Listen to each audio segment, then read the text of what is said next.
बिस्मिल्लाहिर्रहमानिर्रहीम, अस्सलाम वालेकुम। मैं हूं शाहिद सकलैन और आप देख रहे हैं मेरा यूट्यूब चैनल। आज 21 अप्रैल है, जुमेरात का दिन है और आज की इस वीडियो में 3 खबरें जो है वो आपके साथ शेयर करूंगा। एक तो बारीक वारदात डलने जा रही थी, नवाज शरीफ साहब के कहने के ऊपर जो है वो लगाया जा रहा था 2 बंदों को, और जो है बाकायदा तौर पर इस्टेब्लिशमेंट की तरफ से सख्त पैगाम दिया गया कि अगर ऐसा है तो फिर ऐसे ये वाली कंपनी नहीं चलेगी। इस वजह से एक तो वो बताऊँगा कि जी क्या हुआ है, कौन से 2 लोग थे जिनको नवाज शरीफ के कहने के ऊपर शहबाज शरीफ ने लगाया था और उनको अब मजबूरन यू टर्न लेके जो है हटाना पड़ गया है और उन 2 लोगों को नहीं ले जाया गया। उसके अलावा अभी जो है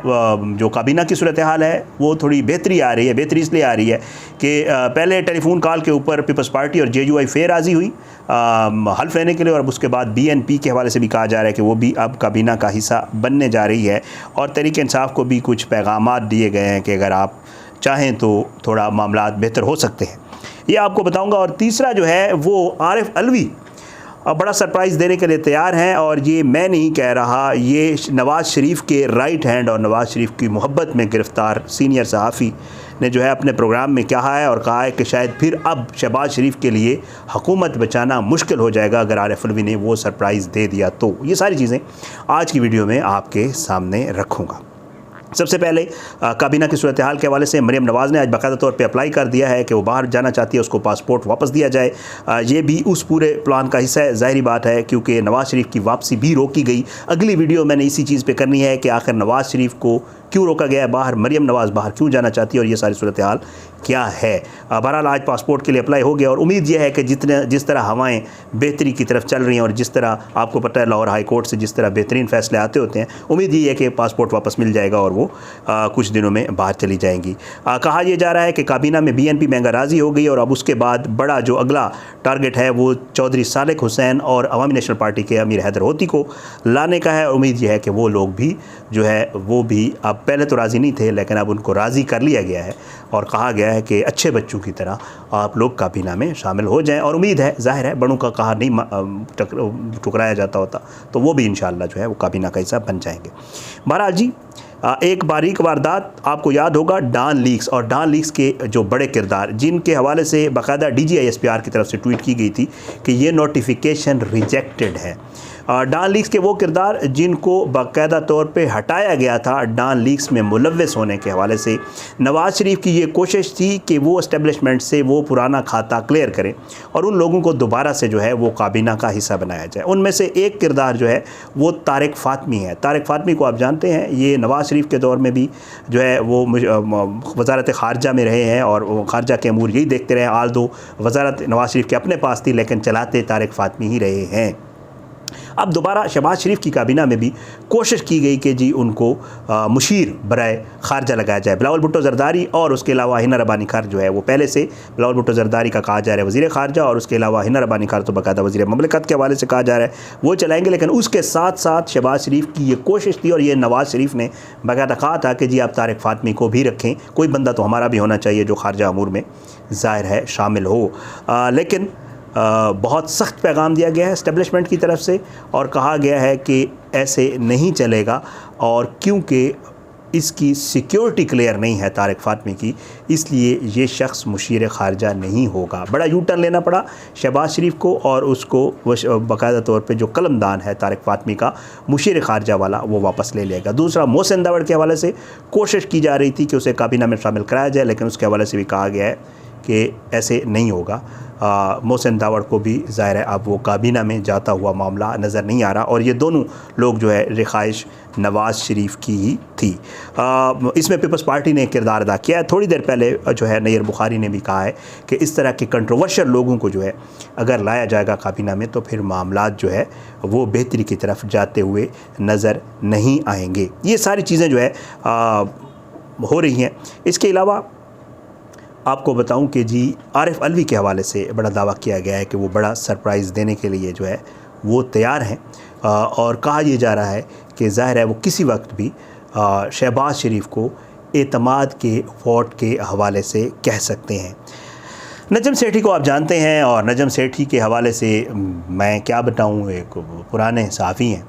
और ज़ाहिर है शुरू से ही नवाज़ शरीफ की जो है वो मोहब्बत में गिरफ़्तार, और अक्सर व बेशतर ज़ाहिर है उनकी ख़बरें जो है वो इसी तरह ही होती हैं। लेकिन हैरान कुन तौर पर वैसे एक चीज़ है, जब से शहबाज शरीफ वज़ीर-ए-आज़म बने हैं तो नवाज़ शरीफ ग्रुप के जो लोग हैं वो खुश नहीं हैं, और इसमें बाकायदा तौर पे ये मतलब कोई इसमें ढकी छुपी बात नहीं है कि कुछ लोग नवाज़ शरीफ ग्रुप के ऐसे भी हैं कि जब उनसे हम कहते हैं, और ये MNA हैं, ये नहीं है कि कोई मतलब आम लोग नहीं है, MNA है, जब उनसे कहते हैं हुकूमत तो कहते हैं कौन सी हुकूमत, क्या मजाक कर रहे हैं आप हमारे साथ। और फिर उनसे जब कहा गया कि आप आके वोट इधर आके हल्फ लें, वजारत देने की कोशिश की गई तो उन्होंने वजारत लेने से इनकार कर दिया। उसमें शायद खान अब्बासी, जावेद लतीफ़ वगैरह बाकायदा तौर पे ये लोग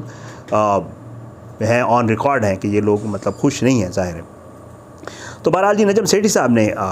हैरान कुन तौर पे बड़े हैरान कुन बात की है। उन्होंने कहा जी आरिफ अलवी किसी वक्त भी सरप्राइज़ दे सकते हैं, और ये बहुत बड़ा सरप्राइज़ होगा शहबाज शरीफ को, और शहबाज शरीफ के लिए हुकूमत बचाना मुश्किल हो जाएगा। शहबाज शरीफ को 171 जो है वो लोग दरकार होंगे, ज़ाहिर बात है, अपनी मेजॉरिटी कायम रखने के लिए या हुकूमत कायम रखने के लिए, और अब जो है उसके पास मुनहरिफ अरकान के अलावा 174 के करीब लोग मौजूद हैं। नजम सेठी का ये कहना है कि अगर इनमें से कोई भी शख्स नाराज़ हो गया, जैसे BNP के हवाले से पहले कहा जा रहा था, अब तो उनमें से एक वजारत कह रहे दी जा रही है। नजम सेठी का ये कहना है कि अगर उनमें से कोई एक भी नाराज़ हो गया, या कोई बीमार हो गया, या कोई फौत हो गया, या किसी ने ये कहा कि जी हम आपके साथ नहीं चल सकते, इत्तेहादियों में से कोई भी हो सकता है, ज़ाहिर बात है, इत्तेहादी हैं, जब तक ये मामला कायम रहेगा तो साथ रहेंगे, उसके अलावा किसी वक्त भी छोड़ सकते हैं। तो इत्तेहादियों में से अगर किसी ने कह दिया तो फिर शहबाज शरीफ के लिए प्रॉब्लम हो जाएगी, क्योंकि आरिफ अलवी के पास ये राइट है, आरिफ अलवी का ये इस्तेहक़ाक़ है कि बतौर सदर वो जो है किसी वक्त भी शहबाज शरीफ को कह सकते हैं कि आप एतमाद का वोट लें, और वो एक बार नहीं कई बार कह सकते हैं, और किसी वक्त भी कह सकते हैं। तो नजम सेठी अपनी स्टोरी में ये लिखते हैं कि जी शहबाज शरीफ आरिफ अलवी देखेंगे कि आप बंदे कोई बीमार हो गया, कोई फौत हो गया है, या इनसे कोई नाराज़ हो गया है तो कह देंगे। और वो नजम सेठी ये कहते हैं कि किसी वक्त भी आरिफ अलवी हफ्ते में एक बार भी या महीने में एक बार भी कह सकते हैं, और बार बार कह सकते हैं कि जी आप एतमाद का वोट लें, तो शहबाज शरीफ को एतमाद का वोट लेना पड़ेगा। और उस सूरत में मुश्किल होगी जब ज़ाहिर बात है कोई भी इनसे इत्तेहादी नाराज़ हो जाएगा तो वो शहबाज शरीफ के लिए मुश्किल हो जाएगा। पंजाब में बड़ी इंटरेस्टिंग सिचुएशन हुई है हमज़ा शहबाज से, गवर्नर हल्फ नहीं ले रहे। जो मुलाकात हुई शहबाज शरीफ की आरिफ अलवी में, उसमें गवर्नर वाला और हमज़ा शहबाज की जो है वो हल्फ लेने वाला मामला जो है वो ज़ेर बहस आया। हमज़ा शहबाज का हल्फ लेने का मामला अदालत में भी है, लेकिन शहबाज शरीफ ने आरिफ अलवी से कहा कि जी हल्फ लिया जाए हमज़ा शहबाज से, बग़ैर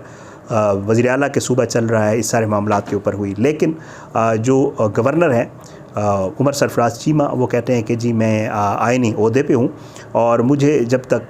सदर पाकिस्तान नहीं कहेंगे और जब तक मुझे चीज़ें क्लियर नहीं होंगी, क्योंकि वो ये समझते हैं कि जो उस्मान बुज़दार का इस्तीफ़ा था वो तरीक़ाकार उसका दुरुस्त नहीं था।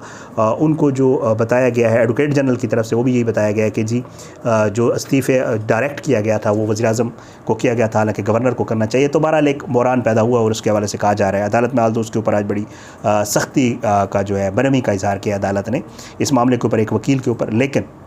उमर सरफराज चीमा अपने मौक़िफ़ पे कायम है। वो ये समझते हैं कि जी वो पहले इस चीज़ की तहकीक करेंगे कि क्या वो आइनी था, गैर आइनी था, उसका इस्तीफ़ा बनता भी है या नहीं बनता है, और उसके बाद जो है आगे देखा जाएगा कि जो उसके बाद जितनी भी सारी सूरत हाल हुई है, इलेक्शन हुआ है, जो कुछ हुआ है, वो भी इस हवाले से आइनी है या नहीं है। इसलिए वो हमज़ा शहबाज से इस्तीफ़ा नहीं हमज़ा शहबाज से जो है वो नहीं ले रहे हल्फ। अब मसला ये पैदा हो गया है कि इसके लिए सबसे बड़ी जो मुश्किल है वो है सदर का मुआख़ज़ा। सदर पाकिस्तान को हटाना होगा, और सदर पाकिस्तान को हटाने के लिए इनको जो है 2/3 मेजॉरिटी चाहिए होगी, जो कि इनके पास नहीं है। और सदर पाकिस्तान नहीं हटेंगे तो वो गवर्नर को नहीं हटाएंगे, और गवर्नर नहीं हटेंगे तो फिर हमज़ा शहबाज का जो हल्फ लेने वाला मामला है वो इसी तरह अनसर्टेनिटी या बेयकीनी का शिकार रहेगा, जब तक कि कोई अदालत बीच में आकर कोई ऐसी बात ना कर दे, अदालत कोई ऑर्डर कर दे कि जी अब हर हाल में इस्तीफ़ा अपना हमज़ा शहबाज से जो है वो हल्फ लें, तब तक ये सिचुएशन जो पंजाब में है ये हल होती हुई नज़र नहीं आती। बहरहाल ये 2-3 चीज़ें बड़ी अहमियत की हामिल थी इस काबीना में जो है वो, तो उसकी नंबर बढ़ना, और उसके अलावा ये जो